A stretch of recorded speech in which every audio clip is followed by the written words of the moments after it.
Here we are. Good morning, everybody, and welcome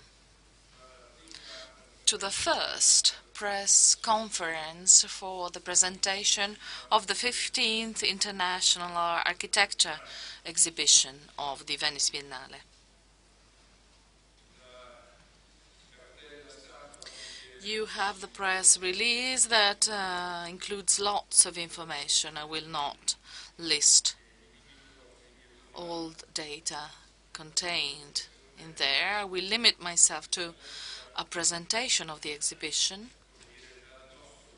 from our point of view, and then I will pass the floor to Aravena, who will explain his motivation and the guidelines that have guided his work. Behind me you can see this lady on a ladder, and mounting on the ladder she looks at a wider horizon, and she's able to have an expanded eye, as we see in the world of art, the ability to see beyond. That is a first step towards the approaching the world of art, the world of creation. This lady on the ladder is announcing the exhibition curated by Alejandro Aravena. It is an image he has chosen, an image we have liked a lot from the very start, because it somehow represents all of us. It is the Biennale itself, not so much because it is an old lady dangerously balancing on a ladder, but rather because she's a lady that is still daring, reaching the limit of her physical capabilities.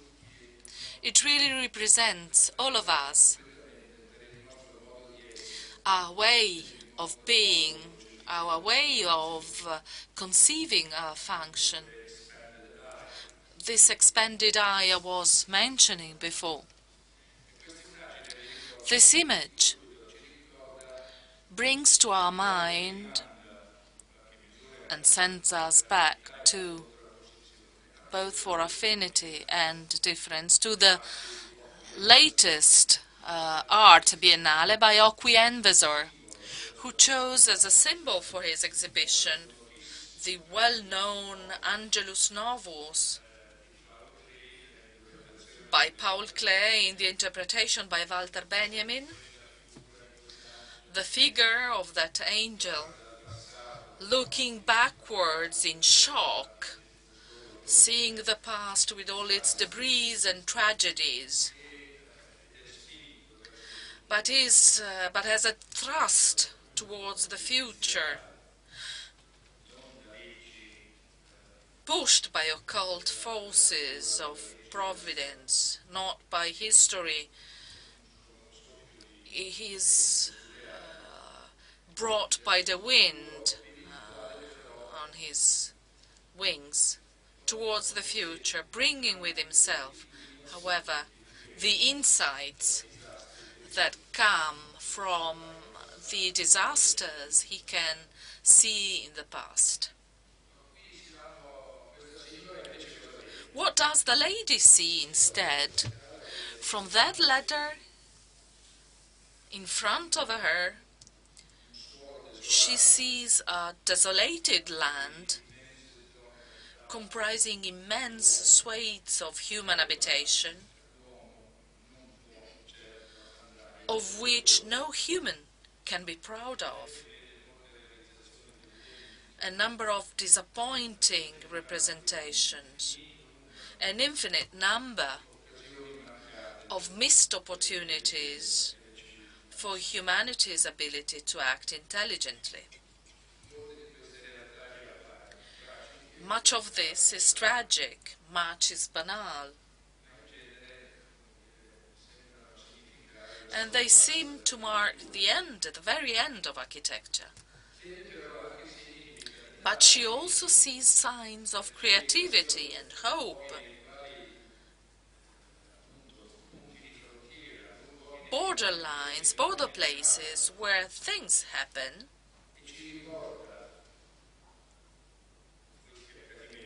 and these events bring us back to a blow of optimism. She doesn't tell us of a future we have to look for in imagination or ideological or historical interpretation. She sees that. She sees those positive signs and refers and reports them. Over the last few years, starting our architecture exhibitions, we have always criticized the fact that in our present times there is a detachment between architecture and civil society. Many biennales in the past have dealt with this subject. This biennale is trying to stress some phenomena that instead prove the opposite. They can prove a reconcilement between architecture and civil society. And in this sense, we are extremely interested in this Biennale. We are interested in the results that will be exhibited, the phenomena that will be observed, but we are also interested in the phenomenology that has allowed for this realization to be completed. We are interested in this because we deplore this detachment, and we would like to see why this happened. What are the events that have brought us to this situation? What are the paths between awareness, need, desire, a precise demand by the public? What are the administrative, bureaucratic, political evolutions that have brought us to these realizations? Why can we say that this is happening there and architecture can be the difference, make the difference? These phenomena are quite complex. The reuse of architecture for our ends. Less apparent problems when architects are required to realize individual works, extremely complex instead when we have to intervene on the territory, on large urban complexes, and intervene on the very conditions in which whole communities live and work. We really feel the need to stress how, in the case of positive results, we have had an evolution in decision chains, because architecture is interesting as an instrument of self-government. I have another couple of English terms I will use in my report. An instrument for self-government, an instrument for a humanist civilization, because we are contemporary, but we remain humanist in nature, and we continue to desire to be master of our destiny. Architecture in action is an instrument of social and political life, and it challenges us to assess the public consequences of private actions at a more fundamental level.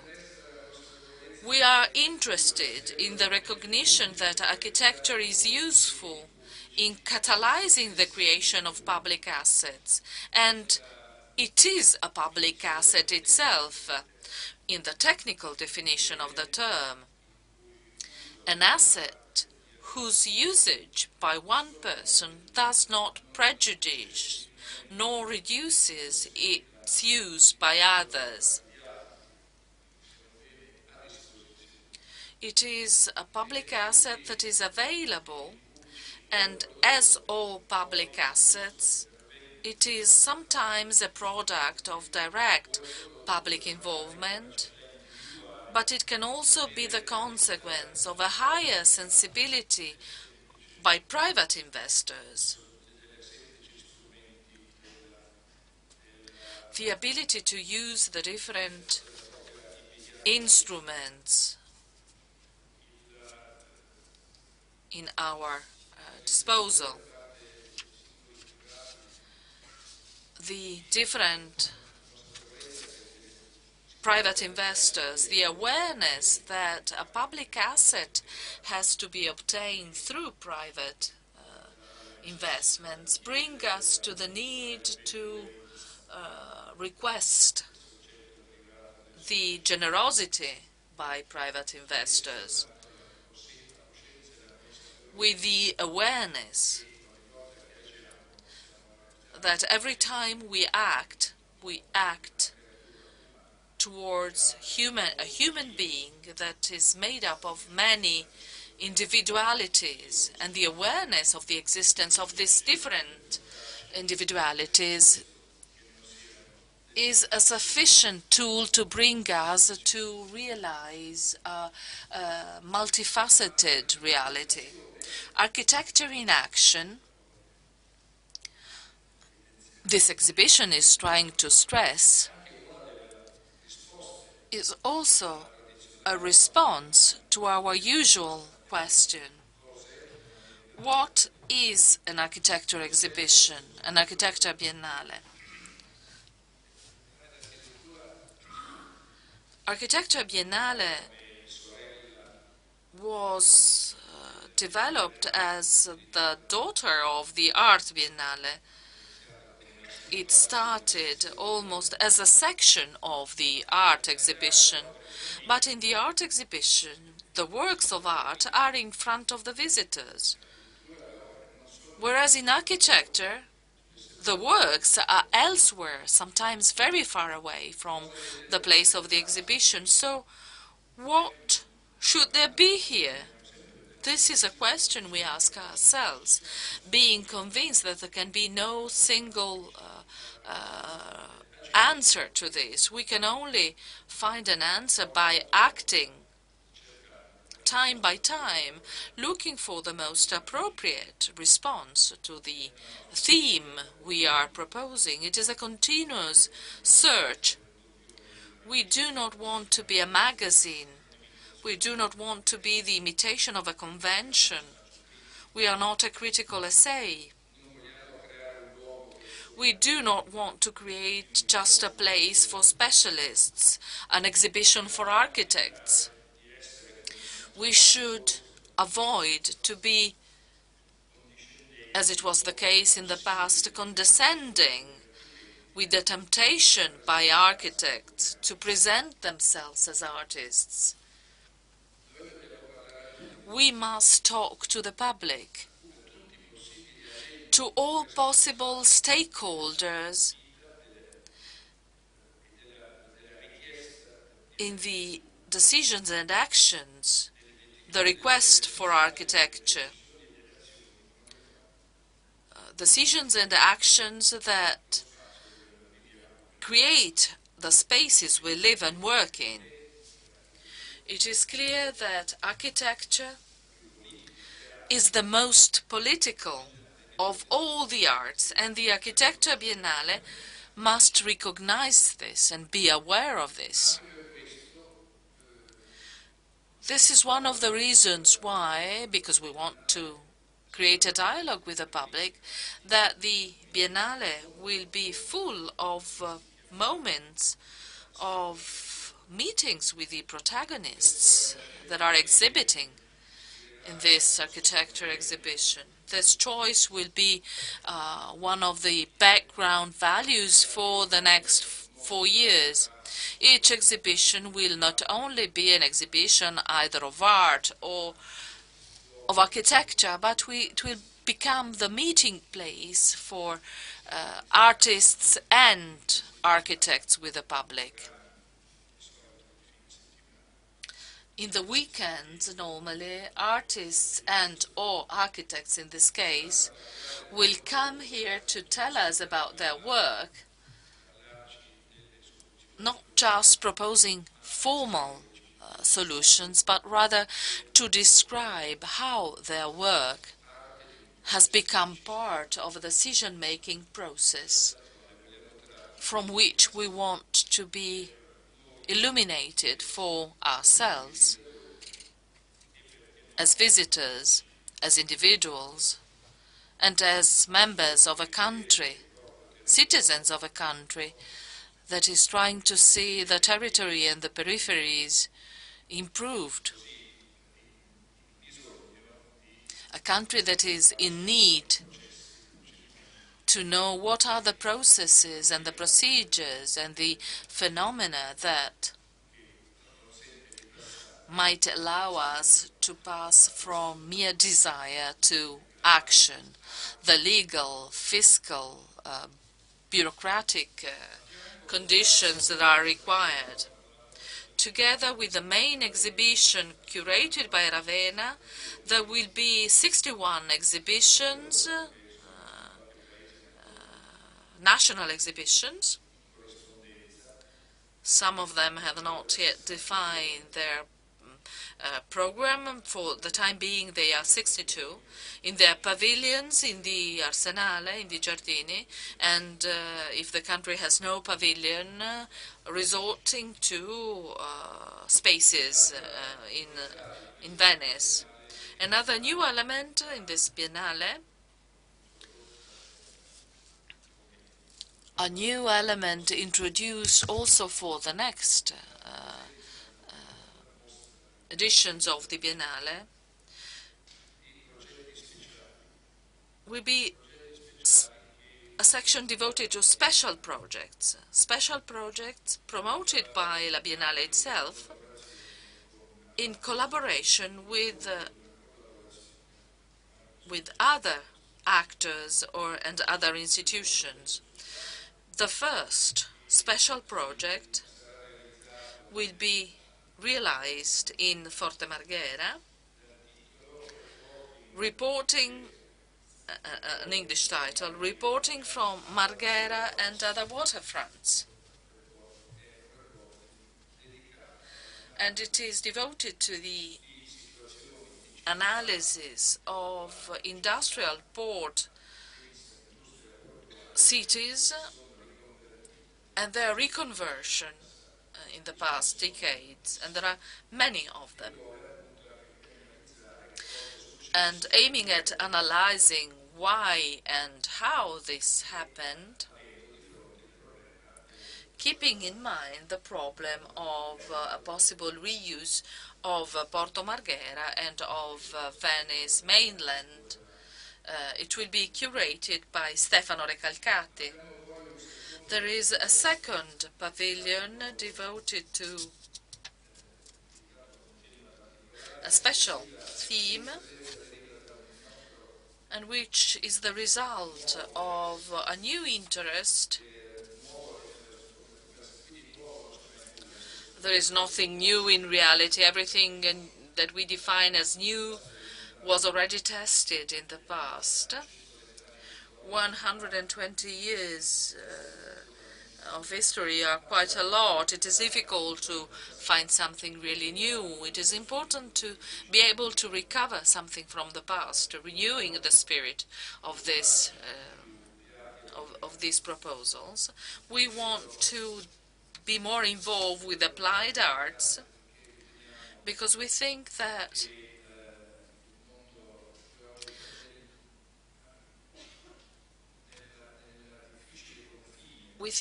the difficult borders, the frontier between art and its implementation, is something we have to experiment, is something we have to research on. And in order to do so, we will cooperate with other institutions. We have started a collaboration with the Victoria and Albert Museum from London, the Temple of Applied Arts, and a pavilion will be devoted to the theme A World of Fragile Parts, curated by Brendan Cormier. Brendan Cormier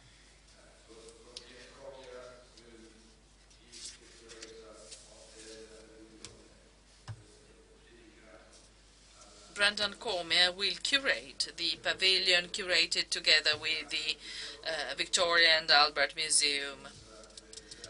This will be organized following the indications by the Victoria and Albert, and as you will see in the attached sheet, they will deal with the reproduction of works of art through technology. And there is a third special project that comes directly from our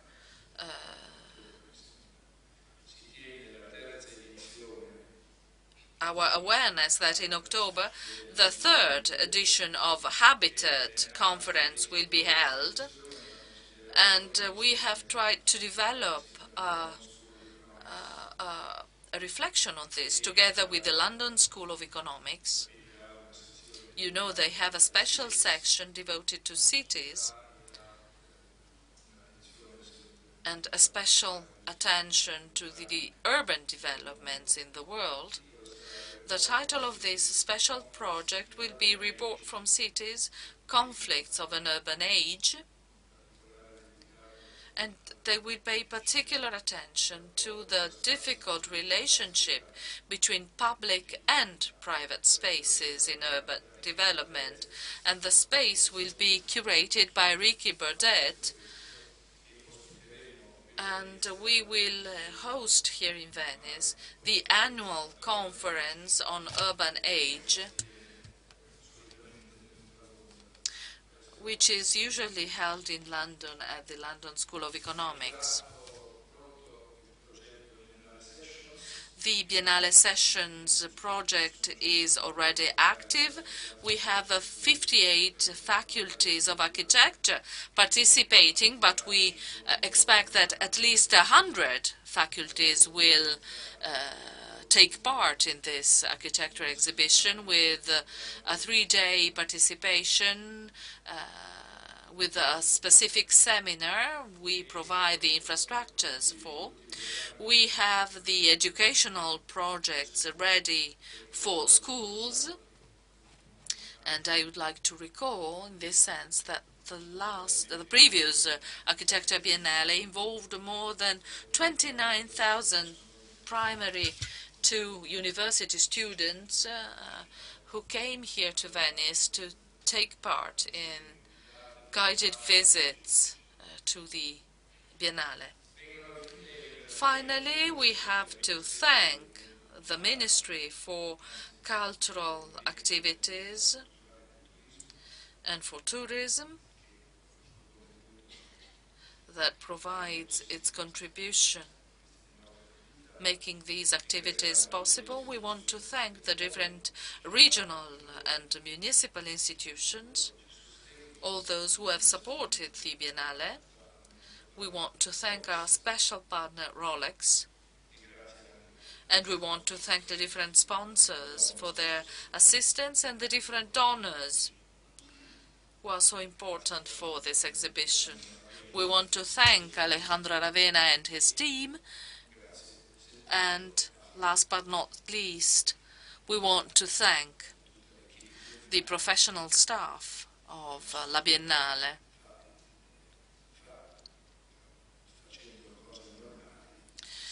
Who, doing ordinary things, can really make miracles happen. Thank you very much.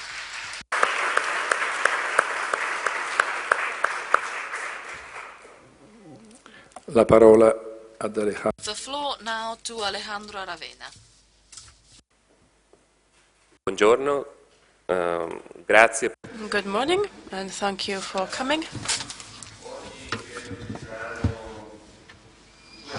Today, I think we will be giving you two pieces of news. So, for a start, the presentation of this image, which we consider summarizes the approach that we want for the biennial. The second, information, of course, regards the names of the professionals who have presented their project to share experiences and knowledge at this biennial. This image was taken by Bruce Chatwin in a journey that he accomplished in South America.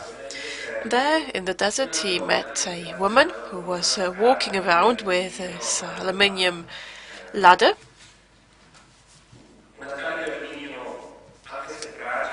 which had to be light in order for her to be able to transport it, and in order not to break up what she was in fact studying, the Nazca lines.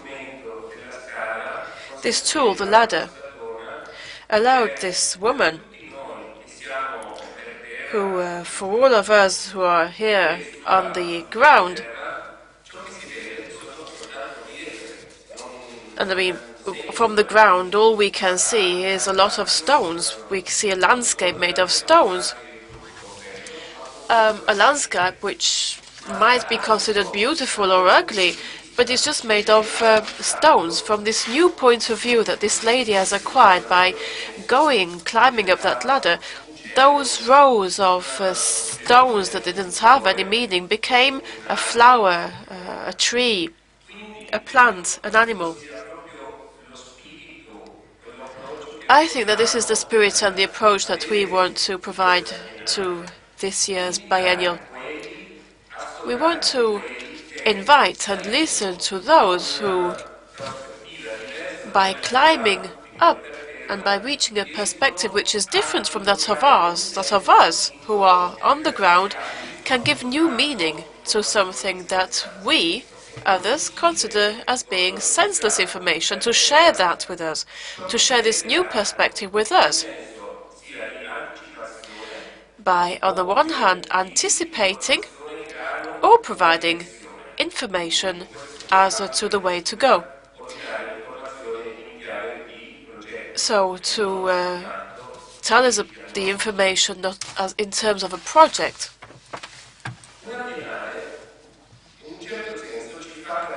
The biennial enables us to understand the state of advancement of architecture, which is not an end in itself. It is a means that enables us to improve the quality of life of people. As life ranges from very concrete dimensions, very specific and very basic issues such as not feeling the cold, having a roof over our heads, being able to live together in a specific area. There are then a lot of items, if you like, that can be gathered by architecture and that lead up to the intangible aspects of human life, those aspects which are very difficult to capture and to grasp. A very concrete dimension, if you like, which can be the approach of architecture in order to provide a solution to a problem, to a concrete and very down-to-earth problem, up to the potential of things. So not only solving a problem, but finding the potential in things. In reference to this, we would like the biennial to be two things. On the one hand, there is the trend to contemplate architecture from a cultural and artistic point of view, and to not realize the economic, the social, the environmental, the very tangible aspects of architecture. So the very first thing that we decided to do, and that we want to do, is to expand, if you like, the aspects of architecture, so as to include the experience that architecture has to embrace, all the issues that it should include, so to broaden our perspective, broaden our views, just like this woman, enable all of us to have a broader outlook. It's not a question of choosing between art and culture or basic needs. The question is to try and understand that there are many different dimensions that architecture can contribute to, could contribute to. The second aspect is associated to the will to share those examples where architects can do more than one thing at the same time, where they didn't make a choice, but they provided a summary in order to be able to touch upon the different dimensions of architecture.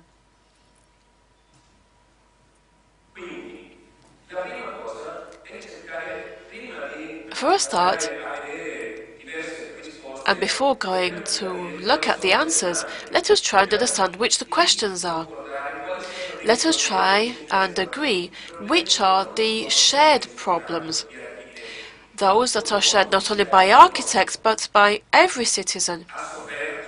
Every citizen has encountered one of these experiences and has something to say vis-à-vis each of these topics that I have written out here.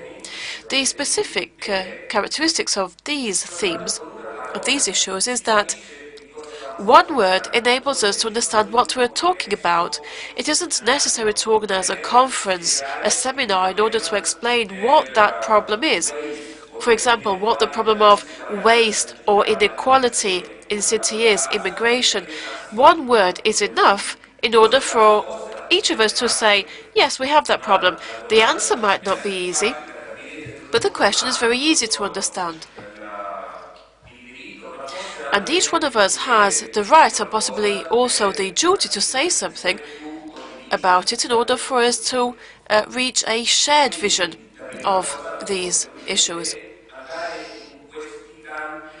So the first thing, as far as I'm concerned, is to touch upon these different issues that are not always associated to what architecture can contribute to the world. We have chosen 15 topics. There could have been more, there could have been less. We don't want to write a full treatise, a comprehensive treatise on these. We just want to touch upon those which we consider are the most important.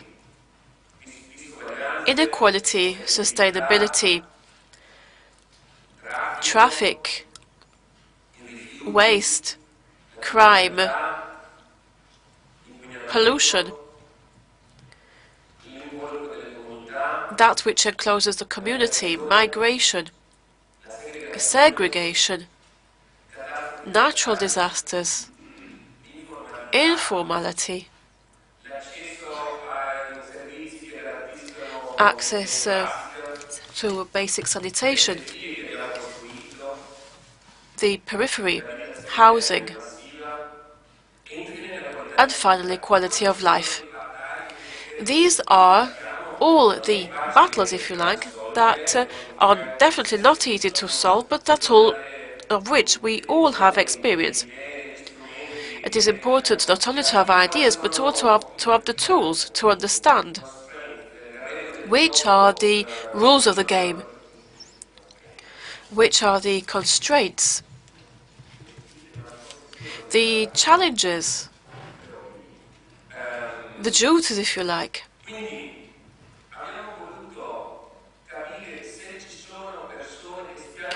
We wanted to find out if there are people that work in these different areas that are not specifically inherent to architecture, but that are true in all built-up environments, not only in cities.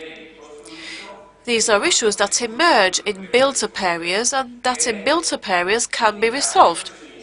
As a result, we will invite professionals, not especially architects, but not only architects, people who do not necessarily have formal education in architecture that have managed to provide some solutions to some of these aspects. So it is not just a diagnosis, it is saying this is what we would like to do. Let us risk and let us try and put forward a suggestion. And if we manage to gain just 1 millimeter, that enables us to have achieved something that we might want to share with others and to maybe make a proposal. So we will try to identify those who have not chosen just one aspect or the other, but have been able to include and encompass several of these dimensions, ranging from very concrete to very intangible issues, and bring them together.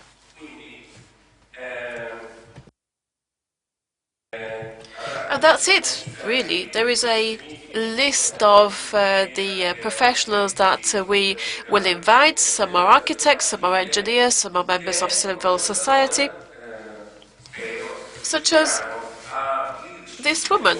And just like this woman, we hope they will be able to give us some insight that we, from here, down on the ground, cannot see. And to see what are the topics that we will have to face up to in the future. Thank you.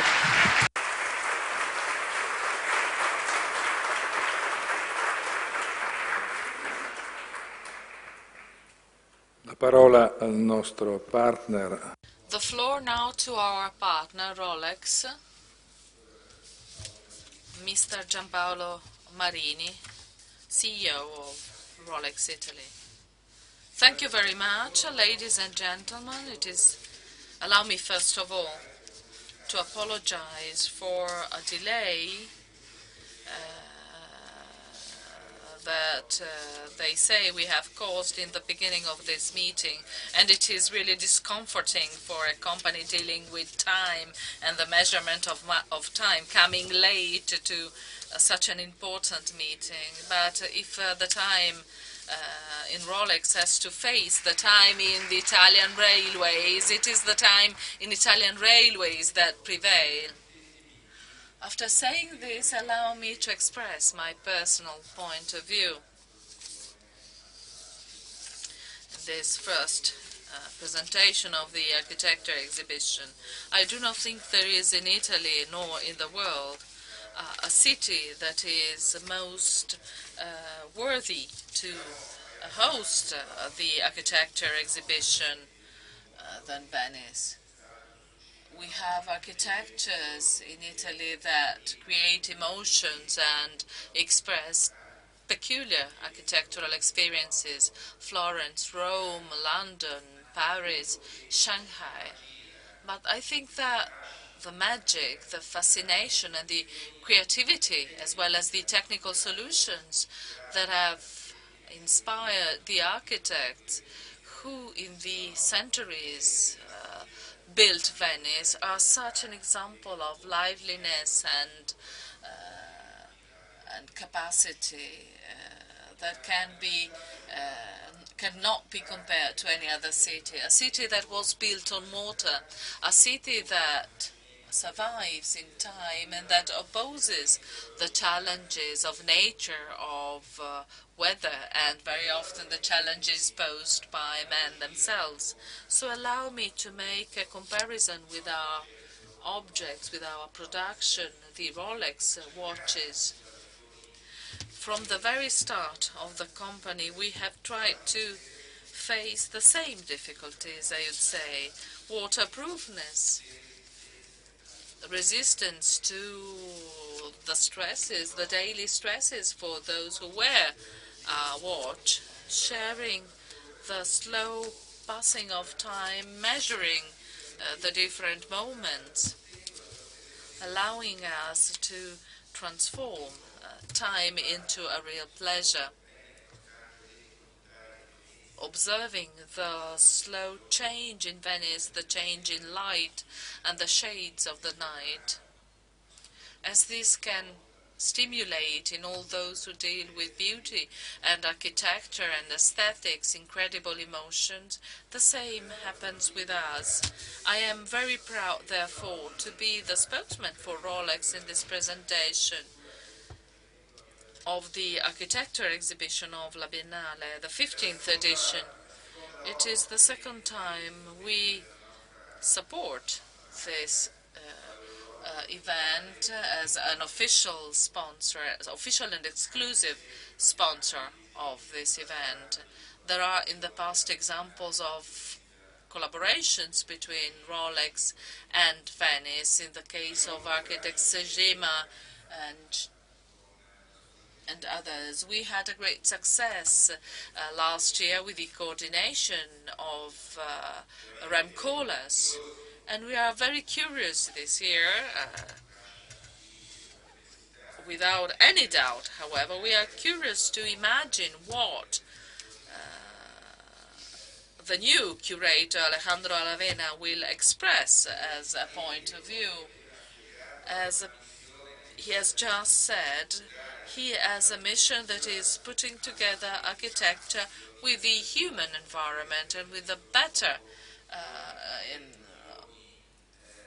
living environment for man, which should be the objective of any architecture, any artist. But we know that architects are masters in finding controversial solutions to our problems, not necessarily the most ideal solution in terms of human life. Many architects were visionaries, but also the person who created Rolex, Hans Widorf, was a visionary. At the beginning of the 20th century, he decided to produce a watch that could be waterproof, self-charging, dust-resistant, and shock-resistant, something that was not even thinkable at the time.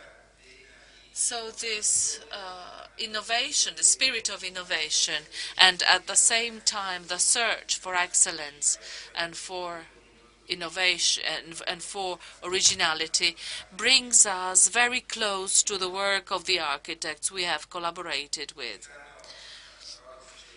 This year, Rolex is celebrating its 90th anniversary, the 90th anniversary of our Oyster watch, Oyster meaning waterproofness. And as Rolex Italy, we are glad we can celebrate this anniversary in Italy. When 90 years ago this type of movement was developed, Rolex has continued to improve the functioning and this adaptability of its product.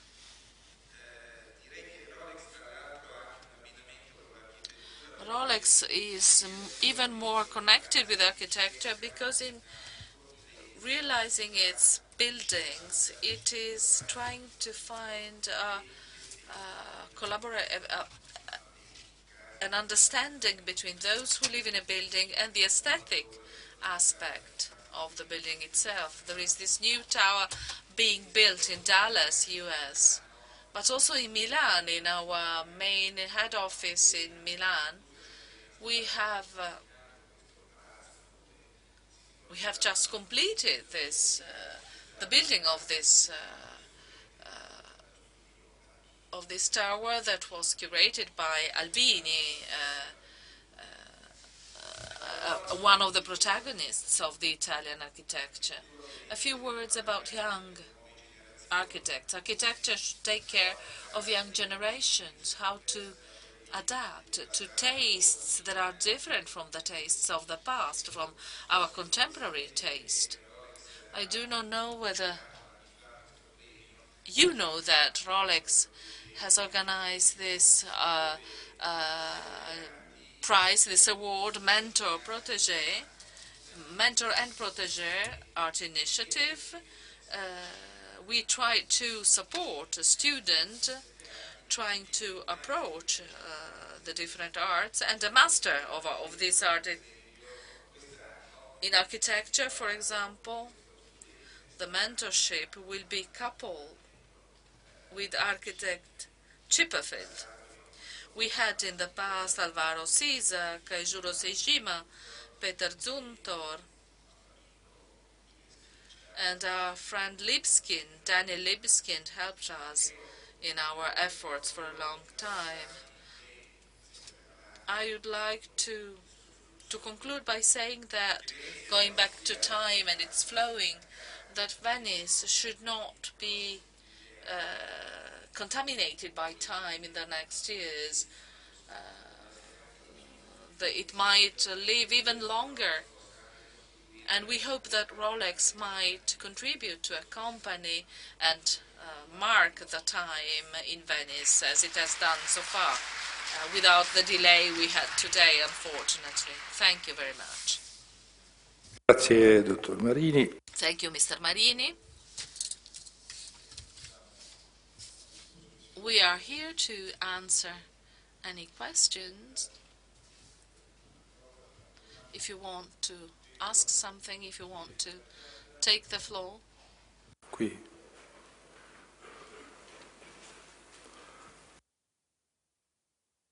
Giovanna Pastega del Piccolo di Trieste. Pasteri al Piccolo of Trieste. Now, it seems that we have gone from reporting of history, from a sort of encyclopedia, to a self-assessment of Freudian nature of that which has happened in the last 100 years and in the history of art and architecture, to a reporting from the front, so there on the front where there is a fight, where there is a battle, where there are the most sensitive issues, where the problems have to be resolved here and now because there's no more time left. So in this very important moment in time for the world, and considering the functions of a biennial, the architectural biennial, we have seemed to have come up to a more political architecture biennial, because we are forced to face up to major issues that bring us back down to earth. And that brings the artists and even more the architects to have to face up to the terrain and the observation from the ground, as Zarzotto, a poet of the Veneto, says, in order to have a broader outlook. In such a political biennial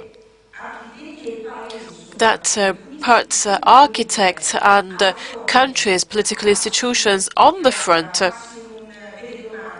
and forces them to ask questions and to make a report, don't you fear that there might be a mass flight, if you like, fleeing from the mirror, from the need to have to face up to political choices, and especially to force those who take the decisions to have to face up to issues which are nevertheless at the core of the research which has been done by Aravena. This is a question both for Aravena and for President Baratta. Don't you fear there might be a mass flight, if you like?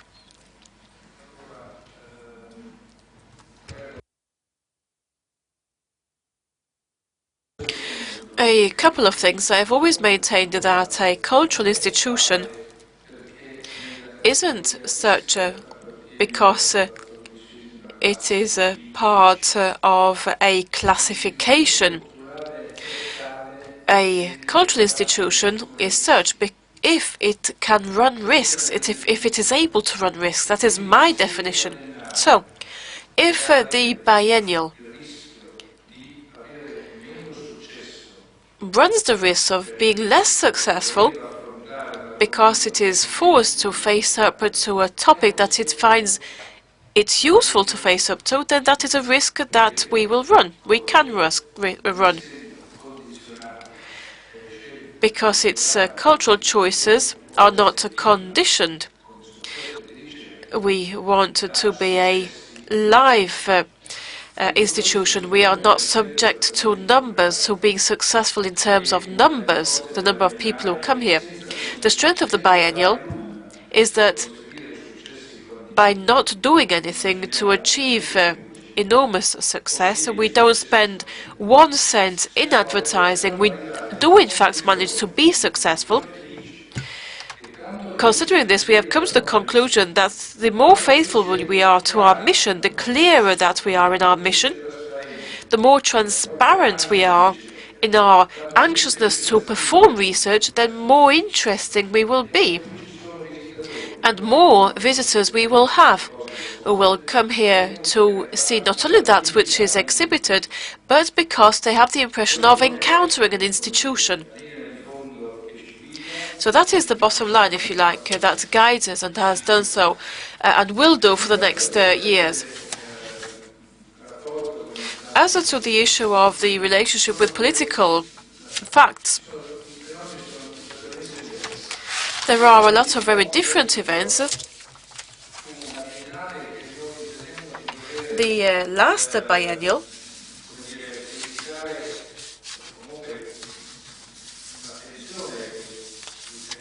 wanted to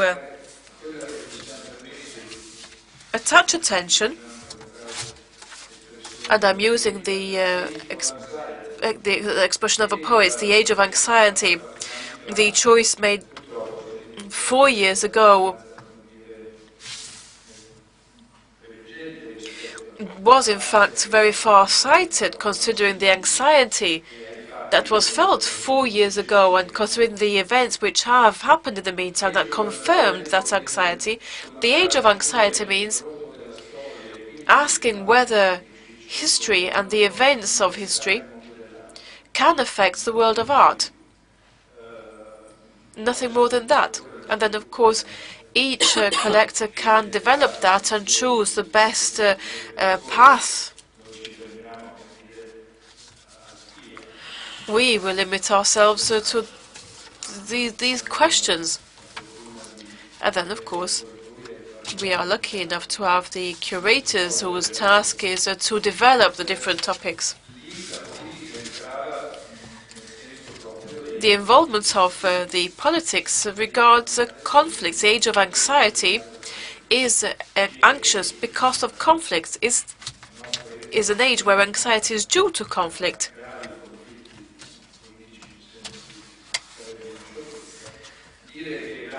So to say that art, up to a certain extent, has to pay attention to these events is a very serious declaration. And I would like to quote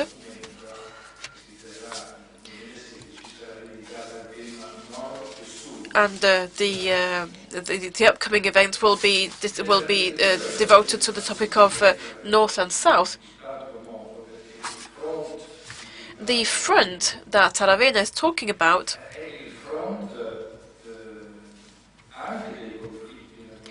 is, of course, the front of a conflict if our diagnosis has been correct and architecture has disappeared from the landscape seen by this lady. It is not the fault of architecture, but it is the fault of those of us, because we don't know how to ask architecture to be useful to it, either because we have become stupid or because we have become unable to connect those different moments that lead to decision making.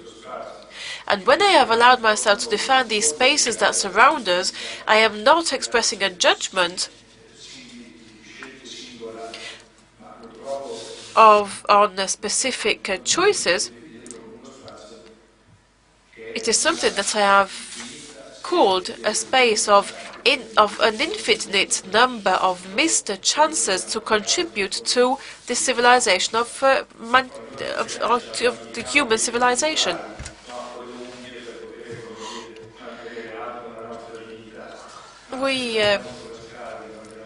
If we go up that ladder and we have a look around at the cultural scenario, if you like, there are some situations that we definitely can't be proud of, not only here. The themes, if you like, are simply the dissemination of banality. In other circumstances, there can be the dissemination of tragedies. Architecture is political from 2 points of view. On the one hand, because decision-making processes are required in order to bring about architecture. The institutions are involved, starting from urban planning, the permits which are given by the municipality, the way in which the municipality is organized, and the system is organized. A question that will be asked within the exhibition, and in the exhibition there will also be the atelier of Renzo Piano, who has been asked to discuss and examine the issue of the peripheral neighborhoods. And there will be inevitably questions, such as, from the point of view of the resources and of the rules, is there the capacity? Is there the power? Where is that power? Are the centres empowered? Are the local institutions empowered? Now, as long as the municipalities continue to give permits for single lots of construction, then it will be very hard for there to be the requalification of the peripheral areas. We will continue to build small objects, one at the side of the other. And the architectural beauty, if any, will not save us from any situations, from the situations where there is a general lack.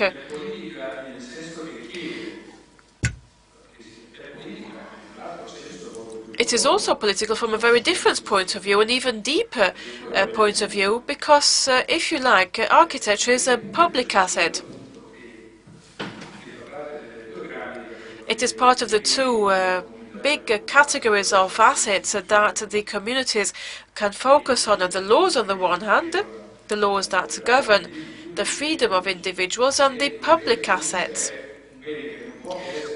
Public assets have to be realized following a major intervention by the public sphere, if you like, because I am enjoying it.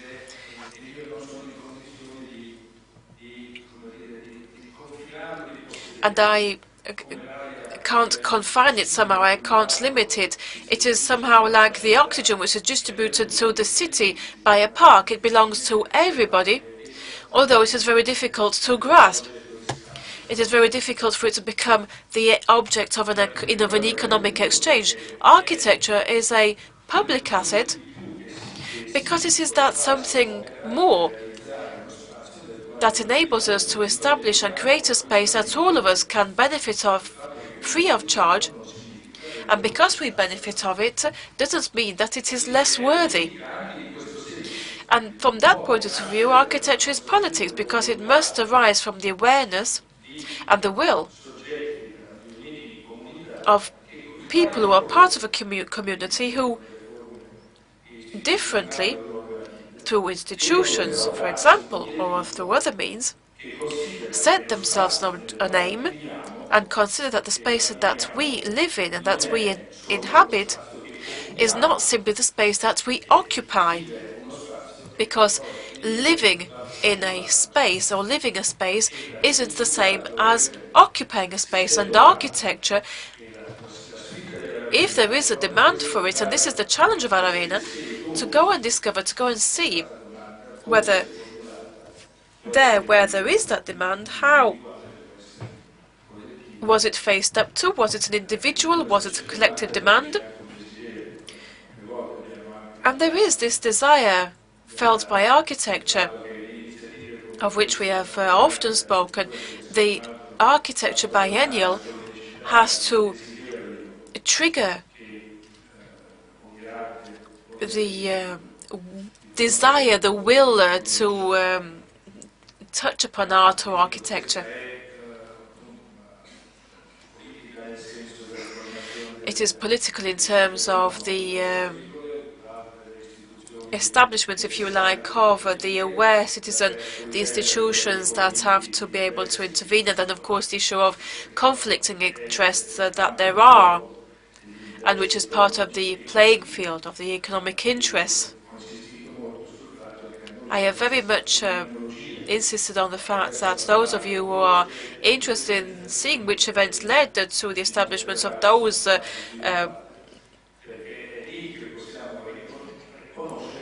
architectural pieces that will be focused upon how did they come to be as urban planners, as decision makers, as lawmakers.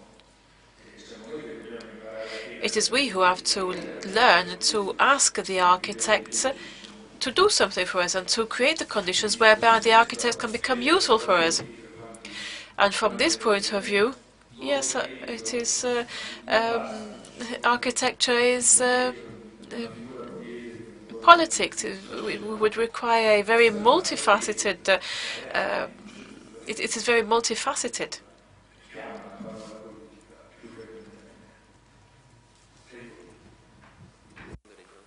Tu volevi rispondere? Forse perché Perhaps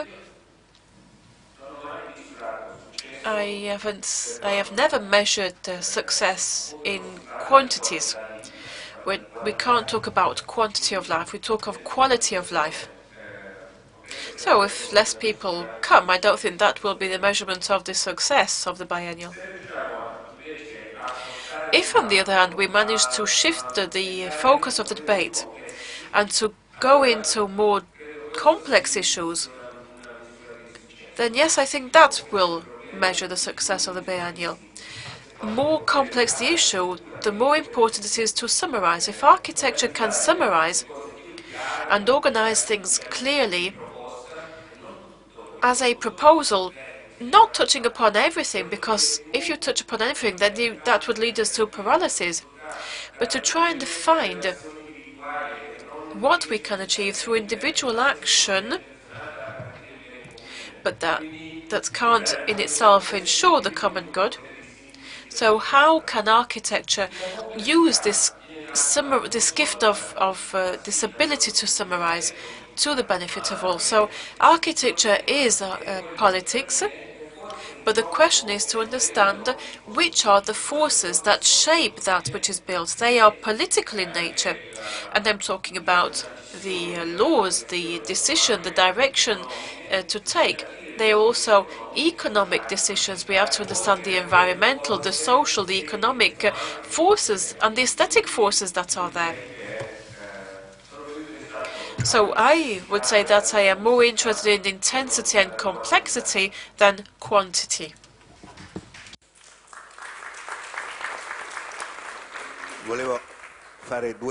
I have a couple of questions for Mr. Aravena. One is on the initial image he has shown, the lady observing the Nazca lines from the ladder. As you know, the interpretation of these lines is extremely controversial. What they mean, what is their value. We are still questioning ourselves still today about their real meaning. I wonder whether the proposals that the architects will exhibit will be controversial as well as the interpretation of the Nazca lines was. And another thing I would like to ask to both of you is that among the selected architects, I see great names of architecture, Pula, Forster, who at very high level are famous for individual works, for large buildings. Kulas refers in general to his indifference and his detachment from the context. Do you think they will be able to respond to your questions about the emergencies proposed by society as against architecture?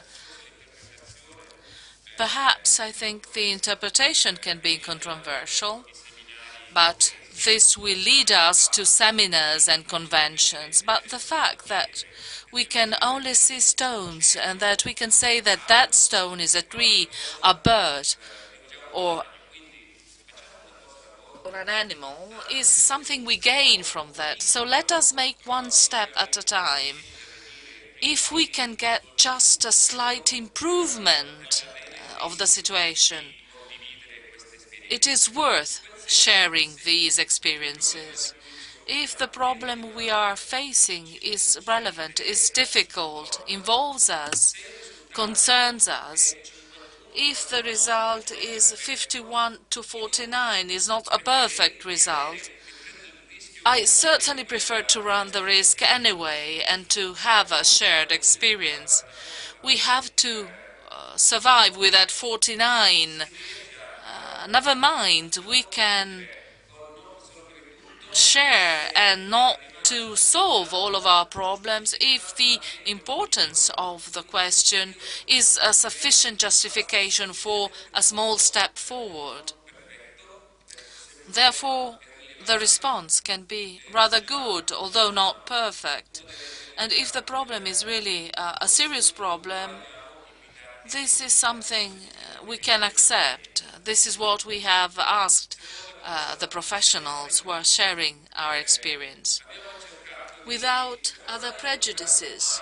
I had never curated a Biennale before, so I have nothing I can destroy and empty my mind of. My ignorance, if used with a certain rigor, gives me the advantage of not being biased in my approach. Great names sometimes got where they have come to through specific qualities. They have an intelligence, they have the tools. I am interested in some things they do, not all the things they do, and we have asked them to share with us their creativity, their ability to innovate, to solve problems that are not so well known. There are many paradigms that have moved. Our way of judging their work led us to look only at some aspects of their production. Instead, we have asked them this time to share their experience and their proposals to solve problems that are among the challenges we will have to face in the future. And I think this is quite important. If architecture was heading to an extreme position, going towards the opposite extreme means widening the range of interests we have. It means trying to be more sophisticated in finding the experiences we need to solve our problems. This is what we have tried to do. Looking at the wider horizon, trying to understand who is doing what and what can be useful for our problem-solving activity.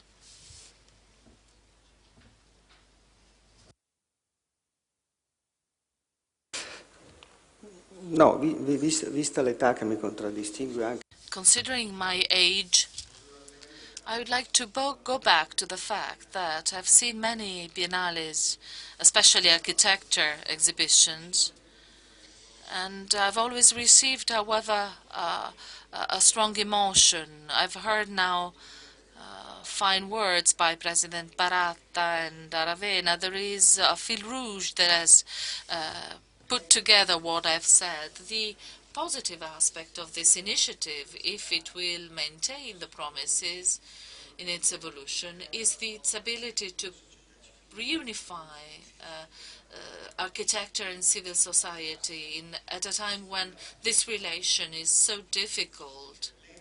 The society finds it difficult to support the ethics in the different projects we pay for. We are all sorry for the passing away of Umberto Eco, but what they have stressed in the newspapers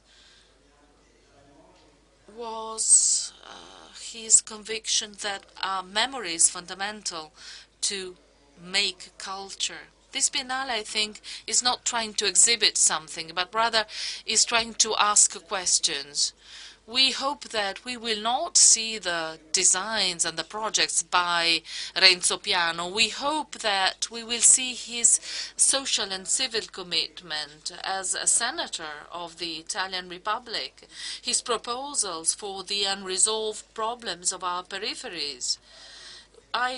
This makes me think of a nice page of the history of world architecture, when Leonardo Bruni, Chancellor of the Republic of Florence, asked himself how to solve the problems of society by asking Brunelleschi to design a hospital for the poorest and a school for the students who had no means to study. And a laboratory was created where the whole of the city was facing this project. And he also asked the entrepreneurs of the time who could provide the tools and the means to build these two buildings to give their contribution to write an important page in the history of the city. This is a challenge we should all face. We are protagonists in the world of communication. We have to be up to this challenge, and the Biennale will certainly be able to ask questions that, as ethical beings, we will be able to answer these questions. Olivetti made this attempt the most important aspect of his work. Looking at the list of the invited artists, of the invited architects, I think we will see a Biennale proposing solutions, not ready answers. Aravena attended the courses here in Venice, our courses at the UAV, and in reading his proposal, it seems to me I see the values proposed by this university. So from my personal point of view, and I'm sure I reflect the opinion of many of my colleagues, this Biennale will try to propose an answer to the demands of society. If we will manage to do so, we will respect the spirit of this institution that is so attentive to the problems of our society. Thank you, Professor Restucci. Can you raise your hand so that we can see you?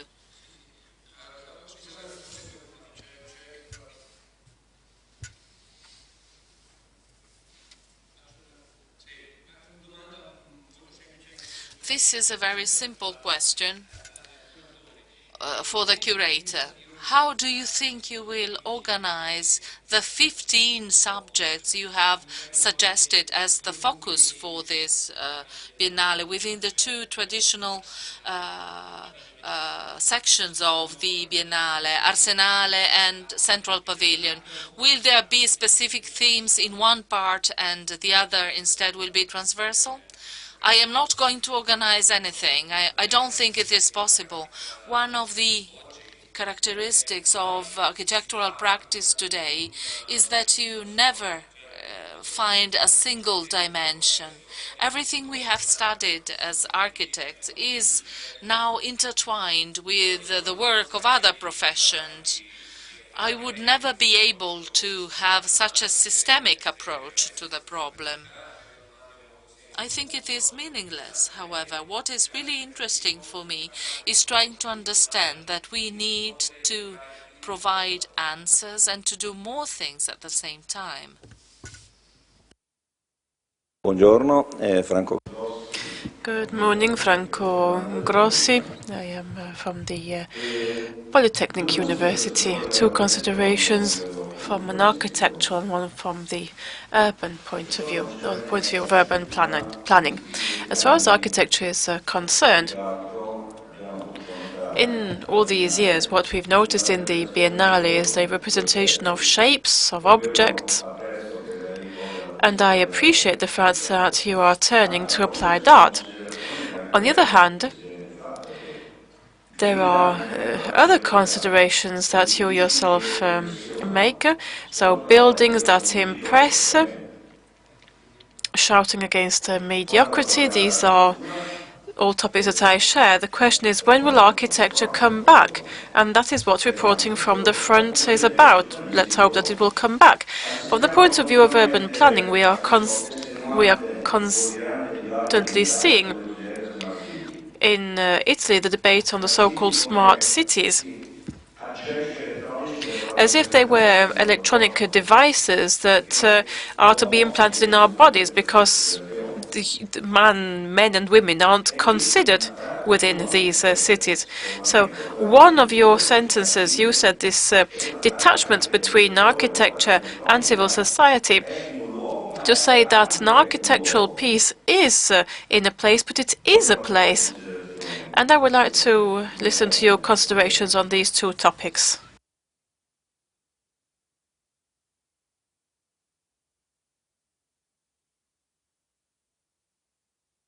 I don't want to add or rather repeat things that I've already said.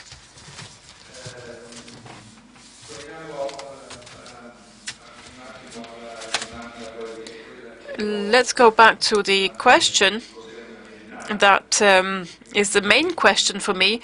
What is the architecture biennial? What is the architecture exhibition? I mean, I'm not here to answer what is architecture. So it's what's constantly bouncing in front of me is that question: what is an architecture biennial, or what is the biennial?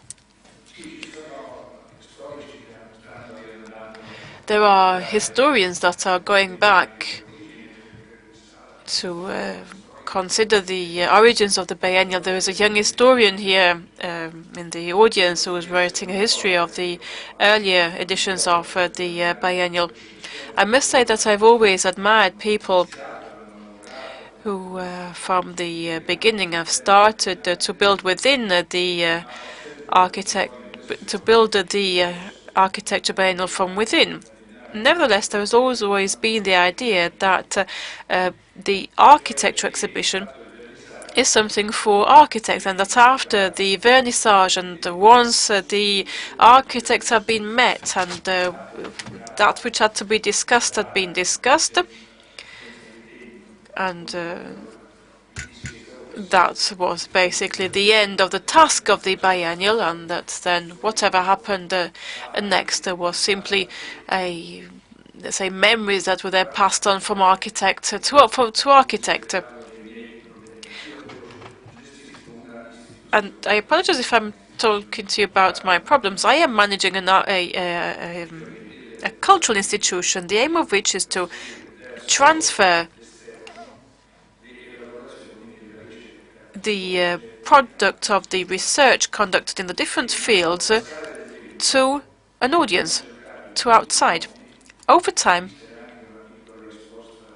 and here's a small answer, if you like, to the question, we have tried to move out from the court of architects to the public. We have extended the architecture biennial to 6 months, so it will now last 6 months. To manage a biennial which lasts 6 months means to manage something that involves those who are called upon to come and visit it. And what is very typical of the biennial compared to an ancient art exhibition is that you come to the biennial without really knowing what you're going to find, because the only icon, if you like, of the exhibition is this woman up the ladder, because we haven't even one image presented of what you will see, which is what we used to do in other editions. We used to have a few photographs and to encourage people to come and visit. So there is this air of mystery. And the mystery, nevertheless, is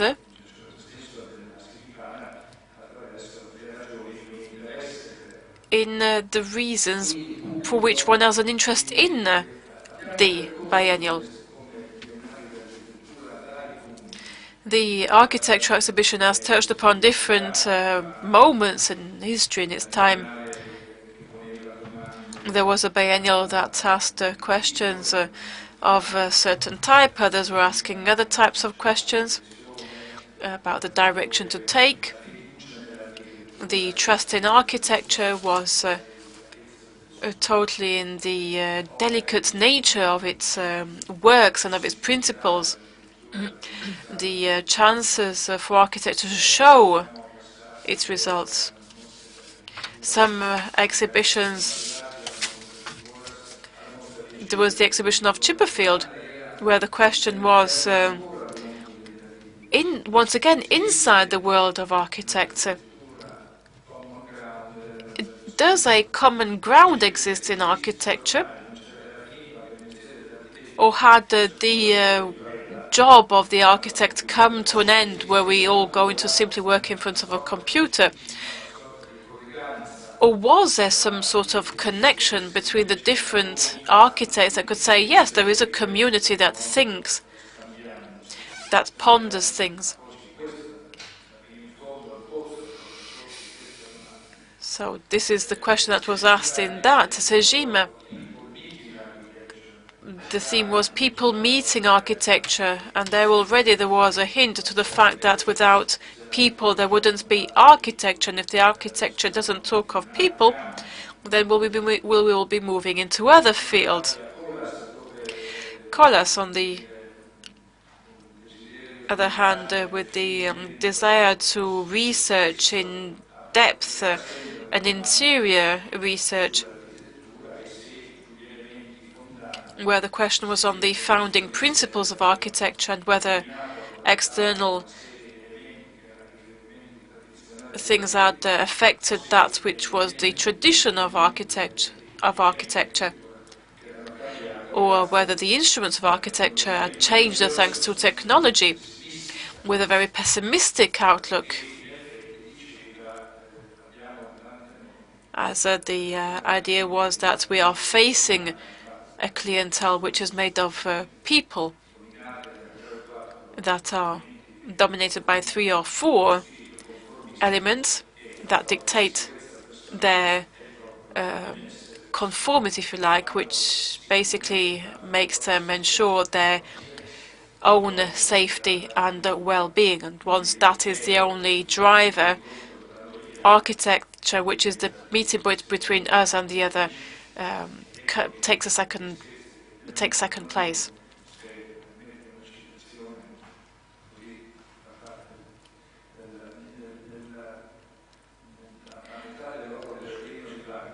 In the Rheingold by Wagner, the gods at a certain point renown relinquish the goddess of youth and love because they want the ring and they want the gold. There are 10 minutes of music that describe the gods as they shrink because of the loss.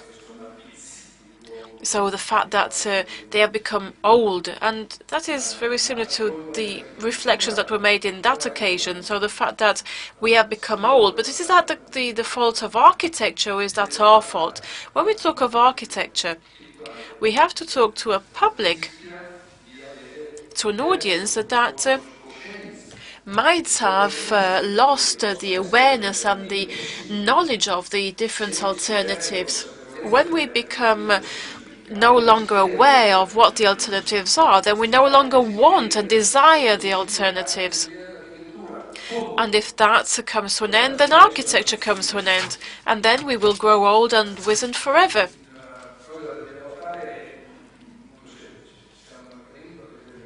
So we are an organism that needs to be rekindled. And we do that in lots of different ways, and we're doing it also through this exhibition that will hopefully bring some examples of something that might be realized and that can encourage some of the visitors, if they are perhaps a mayor or perhaps even an 8-year-old child or a student or a normal citizen who is simply visiting the biennial, might be encouraged to build within themselves an idea which is more important than themselves. Then at that point we might rekindle the desire for something different. The idea that there are alternatives, there are new fronts, there are places where these alternatives have become a reality. And our hope is indeed that we will be able to rekindle the desire for architecture the way in which we are doing, the same way as we are doing for the other disciplines that we touch upon in the biennial. Cosa è l'architettura? What is architecture? I am not interested in giving a definition with a single sentence to be engraved in bronze, just to understand each other. Architecture gives a form to the place we live in. Nothing more complex than this, nor nothing easier than this. We give a shape to the place we live in, and life moves between practical and intangible problems. Our life is made up of very concrete needs, basic needs, emergencies if you want, but also this intangible aspect. Life is all of this, and architecture has to respond to all of these aspects, to shape all of these aspects. The shape we create are formed by life itself. So discussion, debate, information I would like to have in this Biennale is the discussion organized by those who live into these places we create, so as to be able to understand their question. It is very negative if you give a correct answer to the wrong question. We must understand what is the question we have to answer. And then we have the problem of the white sheet in front of you. I do not want to have a discussion for the discussion. We should try to discuss these places we're going to build and where people will live in a more pertinent, in a more consistent way. We should discuss whether a form is more an interpretation than another. We can share our strategies, our ideas, so that what we put on paper can be better than doing nothing.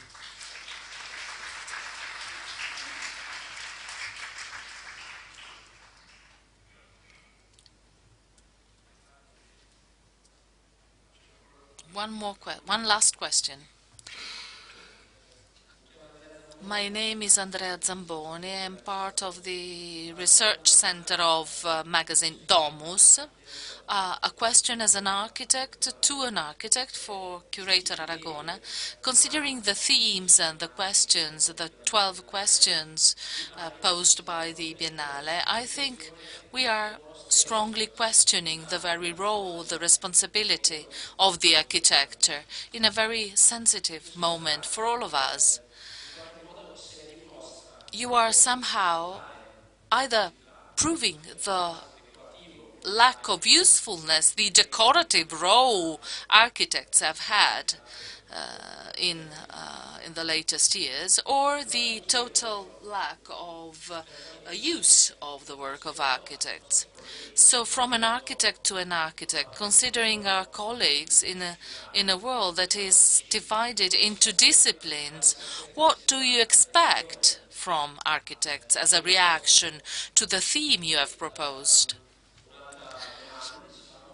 And the second question is, how do you expect the individual national participation will respond to the central theme of your Biennale? As regards the first question, what do I expect as a reaction from architects? I would say we can agree on the fact that some problems are important, that architecture can give its contribution, and that we can share common solutions so that we are not alone in difficulty and in complexity trying to solve relevant problems. And your second question was referring to the national participations. I think that the title can be wide enough to include the proposals by each individual country. And this can happen naturally. I am not the curator of those pavilions. I'm just inviting those pavilions to express what are the problems that in their place are the most relevant.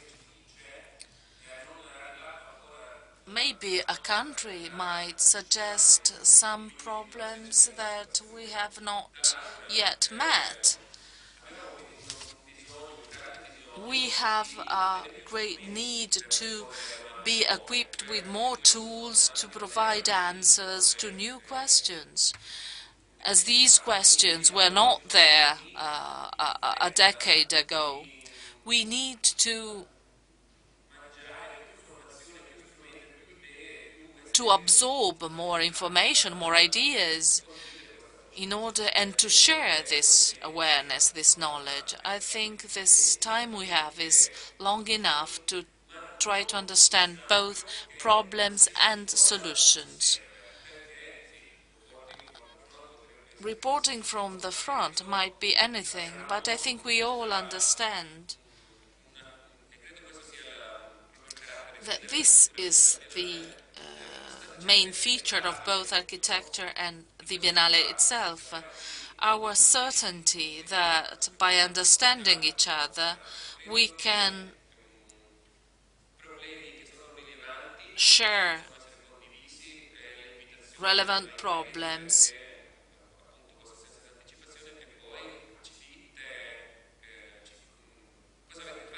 and for you to tell us what you have done so far. I would also like to understand not only what the problems are, but rather to run the risk of making proposals.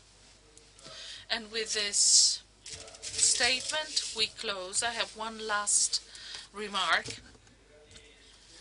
In the last editions of the Biennale, the press conferences were coupled with images and slides. And we thought that was a good solution because somehow it created both expectations and doubts. This year we have no images. And in the past years, the presence of these images, of these pictures, had somehow stopped the discussion by those present. The lack of images, instead, I see, has developed the debate and the contributions by the audience, and extremely grateful to all of you for your participation, for your active participation. Thank you very much.